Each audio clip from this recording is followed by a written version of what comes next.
자, 오늘 우리가 공부할 거는 이제 순자의 성악설이라는 글인데요.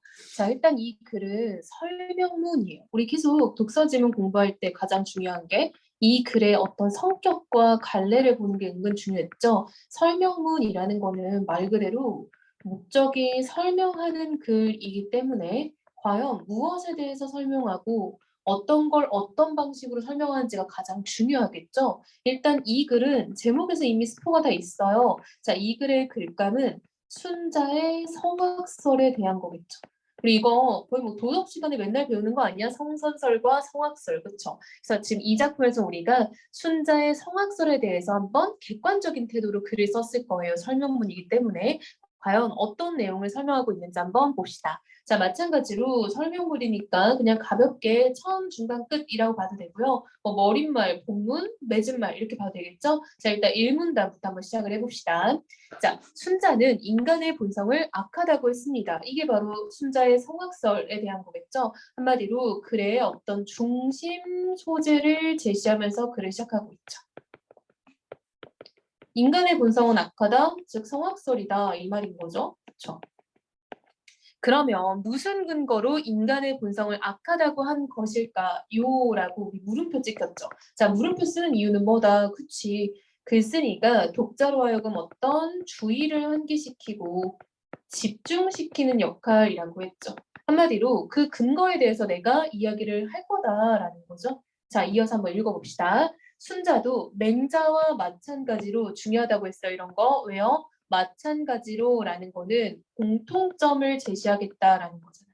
한마디로 순자와 맹자 사이에 공통점이 있나 봐요. 뭔가 봤더니 인간의 본성은 선천적인 것이다. 별표. 여러분, 선천적이다라는 건 타고나는 거다라는 거죠. 이게 바로 순자와 맹자의 주장의 공통점이라고 볼 수 있겠죠. 그들이 조금 다른 주장을 할 건데요. 그래도 공통적으로 인정하는 게 있대요. 뭐 인간의 본성은 선천적인 거다라는 거죠. 즉 본성이란 배우거나 노력해서 만들어지는 것이 아니다라는 거야. 그렇지만 인간의 도덕적인 측면에 주목한 맹자와 달리, 자 이거 중요하죠. 왜요? 뭐뭐와 달리는 차이점이잖아요. 자, 한마디로 맹자라는 사람은 뭐에 주목했냐라고 봤더니 인간의 도덕적인 측면을 주목을 했대요. 순자는 배고프면 먹고 추우면 따뜻하게 하고 싶고 피곤하면 쉬고 싶은 인간의 자연적이고 생리적인 욕구에 주목을 했대요. 한마디로 순자는 바로 이런 것들을 주목해서 좀 더 인간에 대해서 연구했다라고 볼 수 있겠죠. 자, 이 욕구는 귀가 좋은 소리를 듣고 싶어하고 눈이 좋은 빛을 보고 싶어하는 것 같은 감각기관의 이기적인 욕구와도 통한대요. 아, 이기적인 욕구래요. 그렇죠? 어떤 감각기관에.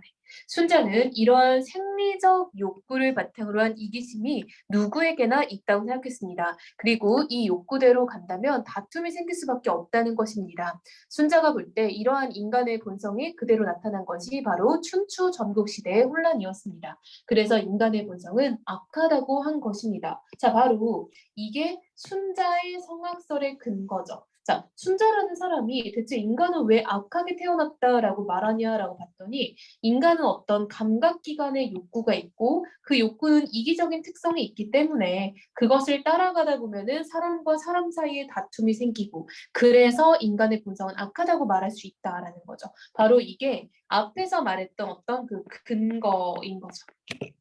그러나 실제로는 사람들이 악한 행위만 하는 것은 아닙니다. 보니까 그러나라는 지금 이 부사어를 통해서 순자의 의견과 좀 다른 의견에 대해서 얘기 좀 해볼 건가 봐요. 오히려 그 반대로 행동하는 경우가 얼마든지 있습니다. 한마디로 반대는 악하지 않겠죠. 그렇다면 이처럼 스스로 자신의 악한 본성을 거스르는 착한 행위는 어디서 오는 것일까요? 라고 또 한 번 물음표를 던졌죠. 자, 이건 왜 던지는 거야? 그렇지. 호기심을 유발하는 거죠. 독자 입장에서 약간 좀 생각해 볼 거리를 주고 궁금하지? 하고 들어가는 거예요. 자, 이제 이문단으로 가봅시다. 자, 이제 본격적인 얘기에 들어왔기 때문에 본문이라고 볼 수 있겠죠. 자, 이제 본격적인 이야기에 들어왔어요. 자, 이어서 볼게요. 순자는 인간의 마음작용을 성, 정, 려, 위 네 부분으로 나눴대요. 아, 이렇게 네 가지로 마음을 나눠서 설명을 했던 거다. 이 네 부분은 마음이 움직이는 순서이기도 하대요. 한마디로 성에서 정, 정에서 려, 려에서 위 이런 느낌이겠죠? 이 네 단계가 구체적으로 무엇이며 어떻게 작용하는지를 살펴봅시다라고 해서 지금 다음 부분에서는 어떤 내용을 설명해 줄 건지 예고를 하고 있죠. 그래서 지금 글을 전개하는 와중에 뒤에서 무슨 내용이 이어질 것인지를 알려주고 있어요. 그래서 이 부분은 이어질 내용을 암시한다라고 말할 수 있겠죠. 그래서 계속 독자가 약간 좀 너무 좀 지루하지 않도록 계속 유도를 하는 느낌이에요. 자, 첫 단계인 성은, 자, 첫 번째 거 나왔죠? 성은 사람의 가장 기본적인 부분이래요. 이런 거는 우리 메모하면서 읽으면 되겠죠, 그쵸? 삶의 자연스러운 본질이자 날 때부터 지닌 본성이래요, 본성. 자, 앞에서 보았듯이 배고프면 먹고, 목마르면 마시고 싶고, 피곤하면 쉬고 싶은 생리적 본성이라는 거죠. 이게 뭐야? 성이라는 거야. 자, 둘째 단계인 정은요. 밖에 있는 사물들과 만나서 생기는 감정이래요. 좋다, 나쁘다, 노엽다, 슬프다, 즐겁다는 것들이 다 여기에 해당돼요. 셋째 단계인 여는 구체적인 감정이 생긴 뒤에 어떻게 할 것인가를 선택하는 문제를 여라고 한대요. 사람의 사고작용에 해당하는 셈입니다. 넷째 단계인 위는 선택이 끝난 뒤 실행에 나가는 의지적인 실천입니다. 라고 해서 지금 인간의 마음 작용을 네 단계로 설명을 했죠. 자, 지금 여기까지 내용은 어떤 인간의 마음작용에 대해서 설명을 했고요. 성, 정, 려, 위 이렇게 네 가지가 있다라는 거죠. 자, 이어서 우리 다음 문단 볼게요. 벌써 4문단이네요. 자, 위에서 말한 네 단계를 구체적인 상황과 연결해서 생각해 봅시다라고 해서 이제부터 사례가 나오겠죠. 그러니까 이 글은 어떤 예시를 사용하고 있다. 당연히 맞겠죠. 지금 내가 사흘은 3일이에요. 3일 동안 아무것도 먹지도 마시지도 못했다고 합시다. 가정하는 거죠.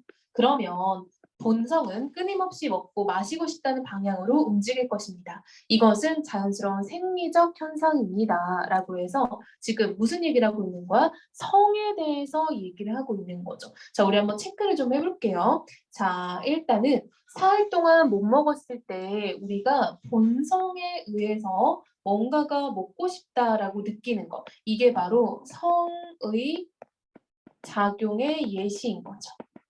자, 그때 떡과 음료수를 본다면 입에 침이 고이면서 저 떡을 먹을 수 있다면 얼마나 좋을까? 저 음료수를 마시면 얼마나 좋을까는 감정이 일어날 거래요. 그렇죠? 우리 감정 봤죠? 자, 그리고 내가 당연히 먹을 자격이 있는데도 누군가 부당하게 먹지 못하게 한다면 노여워질 수도 있고 슬퍼질 수도 있습니다. 또 내게 먹을 차례가 돌아오면 기쁘다, 즐겁다는 감정이 생길 것입니다. 자, 이거 뭐야? 그치. 우리 성 다음 단계인 정이라고 볼 수 있겠죠. 자, 이번에는 정이 어떻게 일어나는지를 지금 이야기를 해줬어요.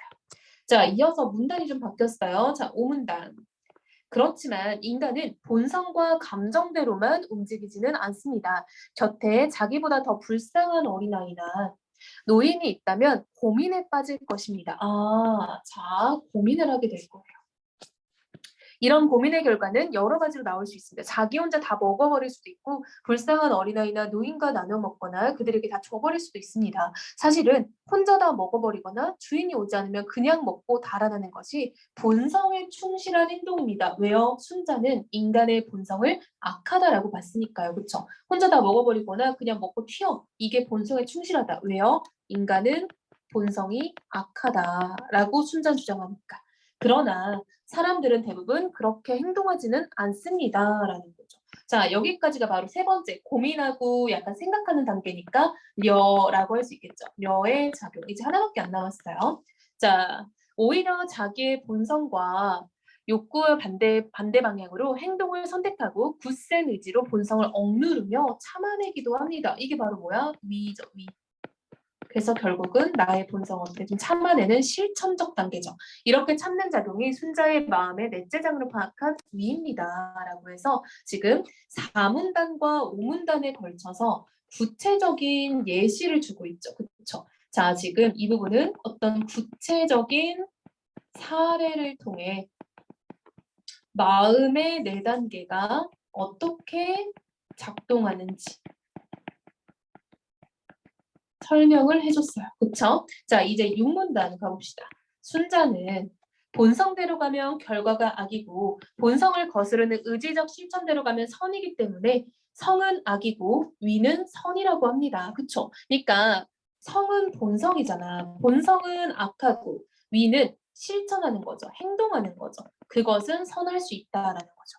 순자가 인간의 본성을 악하다고 보았다고 해서 본성대로 살자고 한 것은 아닙니다. 자, 이 부분을 오해하면 안 되겠죠. 자, 순자는 인간은 악하다라고 생각을 한대요. 그러니까 악하게 살자? 그거는 아니라는 거야. 그치? 그러니까 인간의 본성이 악하다는 거를 인정하고 우리가 그걸 따르지 말고 실천적 행동으로 뭔가 달라져야 된다라는 얘기를 하는 거죠. 그에게서 의지적 실천을 통해 본성이 가져올 악한 결과를 어떻게 변화시켜 나갈 것인가에 문제였습니다. 따라서 순자의 철학은 위에 그 가치가 있으며 이 위라는 게 굉장히 중요하다는 거죠. 그런 점에서 순자의 철학은 의지에 기초한 실천 철학이다라는 거야. 왜요? 인간의 본성이 악하니까 그것을 따르지 말고 뭔가 바꿔나가는 게 중요하다라는 거죠. 자, 이어서 좀 더 읽어볼게요. 자, 7문단입니다.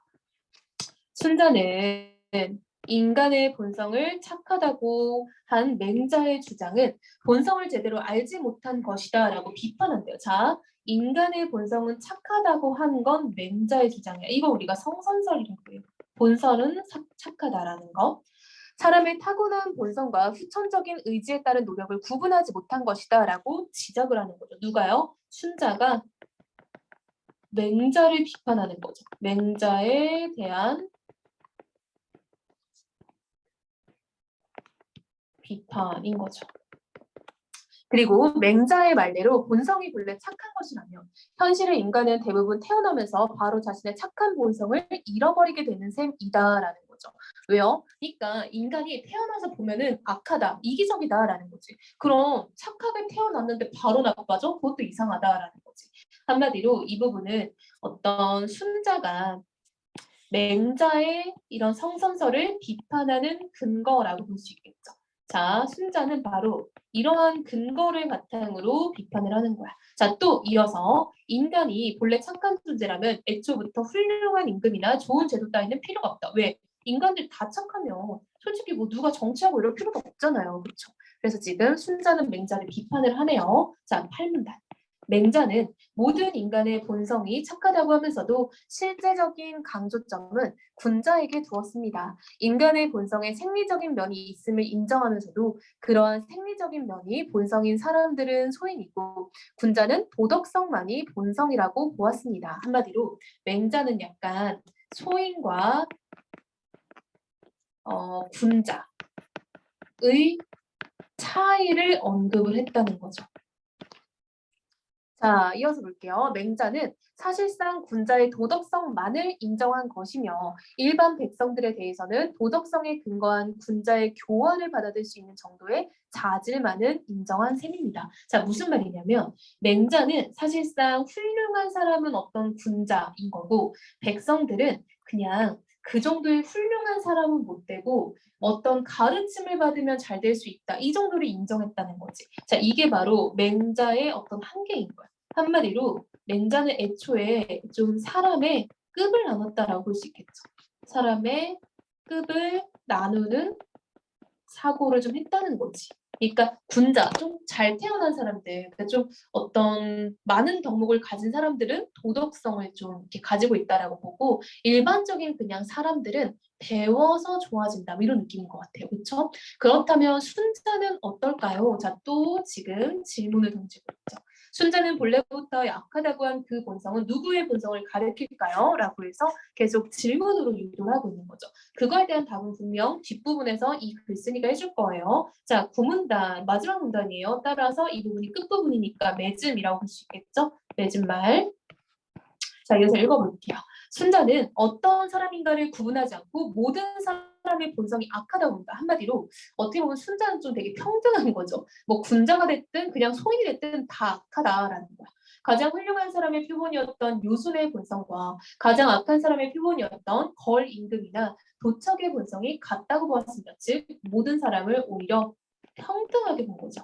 모든 사람을 동등하게 생각을 한 거예요. 그냥 다 나빠, 다 나쁘게 태어나, 다 이기적으로 태어나 이런 말인 거야.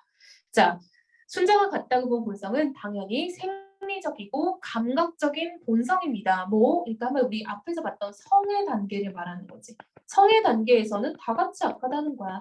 그렇다면 도덕성은 본성 자체에서 나오는 것이 아니라 어디서 나온다고? 그렇지. 실천하는 의지, 위에서 나온다라는 거지.